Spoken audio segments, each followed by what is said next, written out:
We've got a great one lined up in Athens as number 5 Ole Miss takes on number 9 Georgia in a game that has massive college football playoff implications.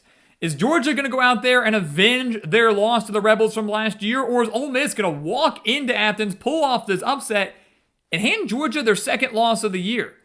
That's what we're here to talk about today. So welcome back to the Gridiron Expert, guys. We're so glad you could join us. As always, please continue to like, comment, subscribe, share our videos, and check out everything down in the description below. That includes our website, thegridironexpert.com, home to our expert picks, which are some of the best college football and NFL spread picks in the entire country. Do not want to miss out on those. The link for that, of course, down in the description below. Again, take advantage of it. Become a member of our GE Nation today to get your college football feel every single day. All right. Let's get into this. I mean, what a day in the SEC, right? You open your day with LSU and Vanderbilt, and then mid-afternoon game, Ole Miss, Georgia. The nightcap is Tennessee and Alabama. All three of those games going to have massive implications of the standings, implications of the college football playoff. But this one, a top 10 matchup between the Rebels and the Dogs. If you remember last year, Ole Miss, dominated the game against Georgia, right? Carson Beck, they had no answer for that Ole Miss defense. They lost 28-10. But the year prior, in 2023, Ole Miss walked into Athens and got destroyed 52-17. It should be noted, Ole Miss has not won in Athens since 1996. Granted, they didn't play every year or anything like that because SEC East and West divisions, but still have not won in Athens since 1996.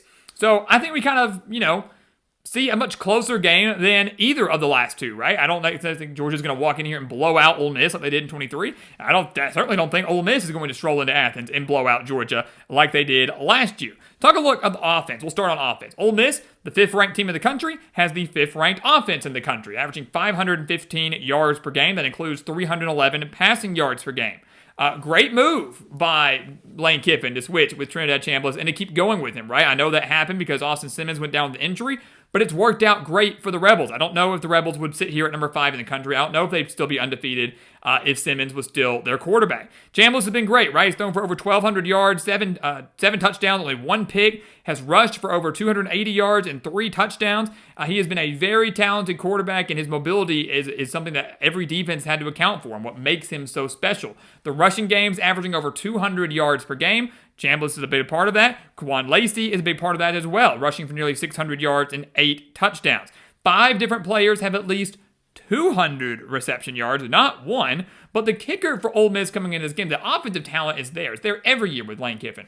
The kicker is, can they get off to a faster start in an environment like this? And we know how difficult it is to play in Athens. I know their nation's longest home winning streak ended a few weeks ago when Georgia lost to Alabama, but it's still very, very difficult to win in between the hedges.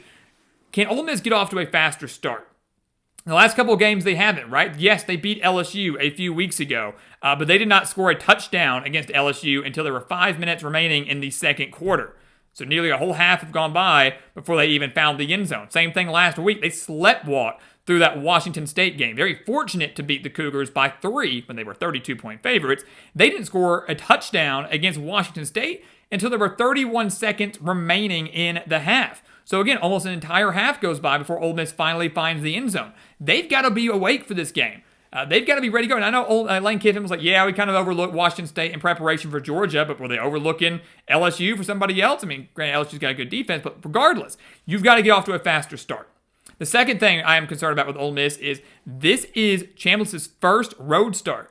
He's been great, but Ole Miss has not played on the road in 6 weeks. They have benefited from a very favorable early schedule.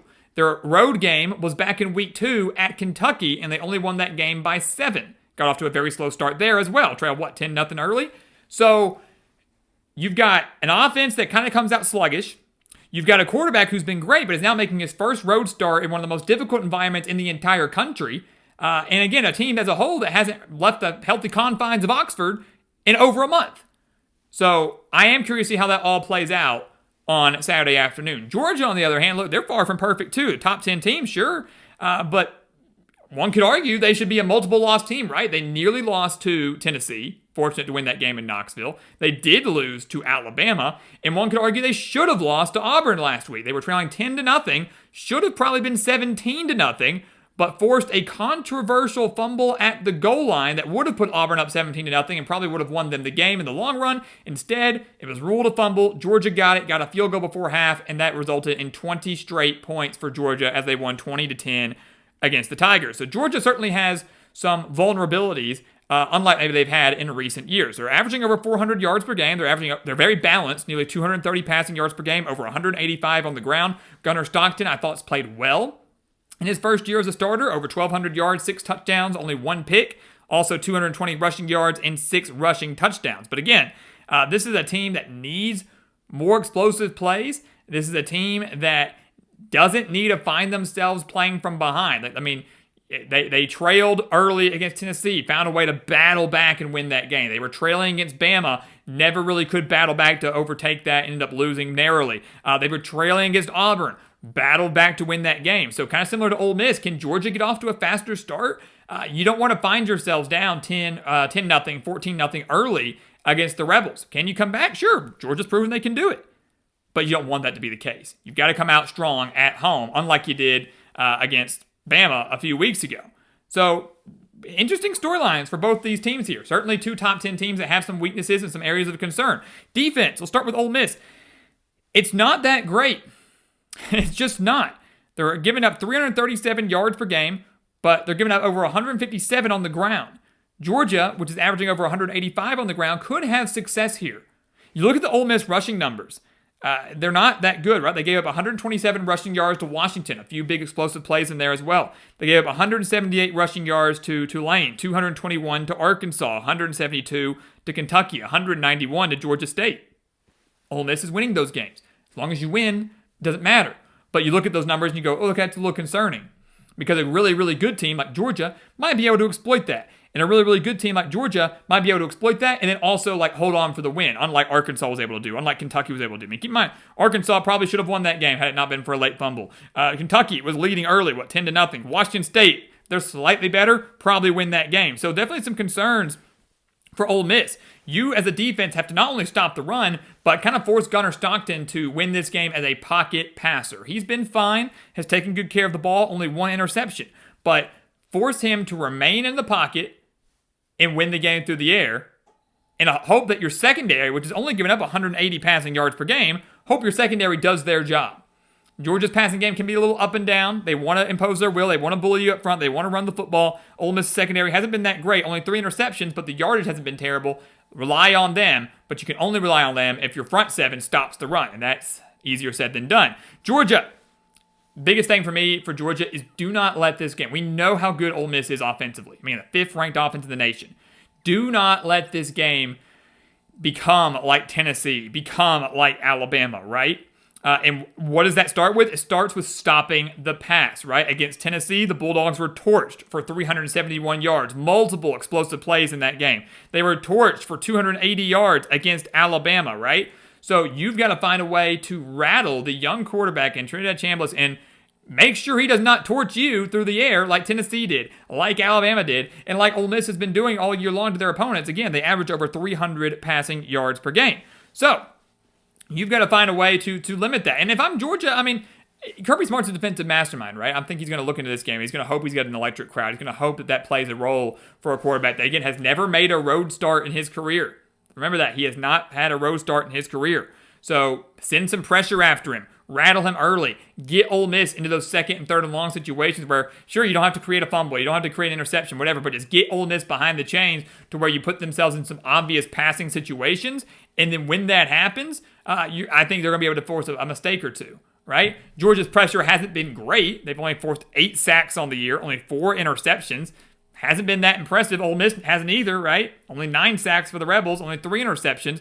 So don't give Chambliss time in the pocket to deliver. Get them behind the chains. Rattle him early. If you get after him early, which requires a fast start, it could bode very well for you for the rest of the day.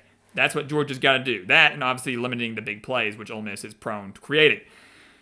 So what's going to happen? I mean, this is an interesting game, right? I mean, it's one, again, you look at these teams, neither of them is like super, super dominant. Clearly, both have some weaknesses. Both very good teams. Both could very well find themselves in the college football playoff by season's end. Would not be shocked to see either of them in the final 12-team field. But here's one stat that I think is interesting. as good as Ole Miss is, as good as Georgia is, I look at the Rebels. Ole Miss, under Lane Kiffin, is 1-5. They are 1-5 on the road against top 25 opponents. Think about that. 1-5 on the road against top 25 opponents. The only win was a few years ago at Tulane, who was ranked, I think, 24th at the time. So, in SEC play, against ranked SEC teams, Ole Miss doesn't have a win on the road under Lane Kiffin. It's a bit of a concern. Now you're asking them to come in to Athens with a young quarterback who, again, has not made his road start ever. Never made a road start. The team as a whole has not been on the road in about a month and a half. And you're asking them to beat the Bulldogs? I don't think it's going to happen. I don't think Georgia dominates this game like they did back in 2023. I don't think it's a 52-17 type of game. But I do think Georgia wins this game, and I think they win it by at least a touchdown. I think the Bulldogs are going to be hungry. I think they're going to be anxious to make a statement. They lose to Bama. They sleptwalk through Kentucky. Probably should have lost to Auburn, but finally woke up late, found a way to get the win there. They're going to be anxious to come out, punch Ole Miss in the mouth early, and start running with it. That's what I think is going to happen. Georgia wins this game by at least a touchdown. They avoid their second loss of the year. Ole Miss takes their first loss of the season, and we start to see some chaos atop the SEC standings. A lot of teams up there, a lot of jumbled mess within the SEC. It's only going to get wilder over the next couple of weeks.